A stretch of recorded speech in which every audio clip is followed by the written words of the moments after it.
For a long time, it felt like the advancement of animation was chasing the images of live action, pursuing photorealistic light, water, and all the things we see in our normal daily lives. Across the Spider-Verse, though, does something truly special. Instead, puts its incredibly talented team into showing us the things we could never imagine seeing in our lives. And I think that's where the movie really shines. It is one of the greatest feats of animation I have seen in a long time. Every frame a painting of colors, lighting, and textures that make everything both ordinary and extraordinary breathtaking. It is easily the star of the film, the thing that everyone is going to be talking about, and rightfully so, because it is impossible to ignore just the sheer art on display in front of you. When it comes to the film's story, it very much feels like a setup movie, and I'd completely get it if people felt frustrated at the lack of resolution for a lot of the things going on here. Personally, I didn't find it to be a problem, but I'll admit it's a little hard to discuss a lot of the themes and arcs and messages since their conclusions are as open-ended and ambiguous as the ending of Miles' story. That's not to say there's nothing substantial to digest though. Miles does have an arc in the story, one that's incredibly tied into his relationships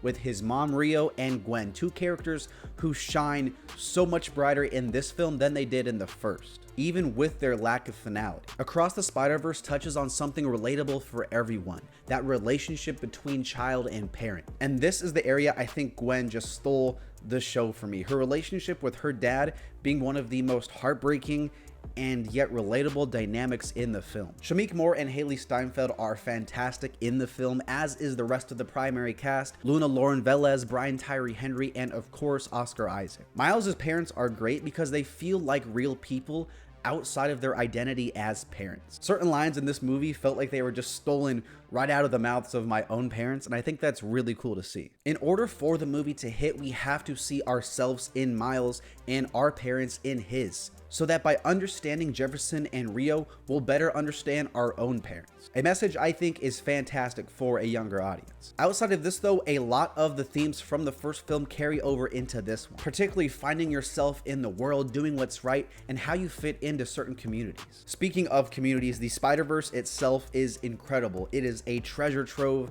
of Easter eggs and references for Spider-Man fans of all generations. The film's antagonist Spot though is kind of a mixed bag for me. Although again, pieces of the puzzle could always be saved for the third installment, making my reservations here a little obsolete. I found Jason Shortman's performance to be a lot of fun though, and I really admire he and the writer's ability to flow this character seamlessly between comedy and intimidation. It's a tough note to hit sometimes, but I think they did it really well. The thing that stands out to me here though is his kind of exposition entrance into the universe, something that can feel a bit abrupt, especially in a universe where everyone else's motives are so deep and complex. I feel like something is being saved for the final film, but right now it seemed to be a bit matter of fact for me. Miguel O'Hara, on the other hand, is a great antagonist because of his motive and the fact he makes it incredibly easy to understand his points. The conflict between him and Miles is as strong as it is because there's not one side to take. Both are right,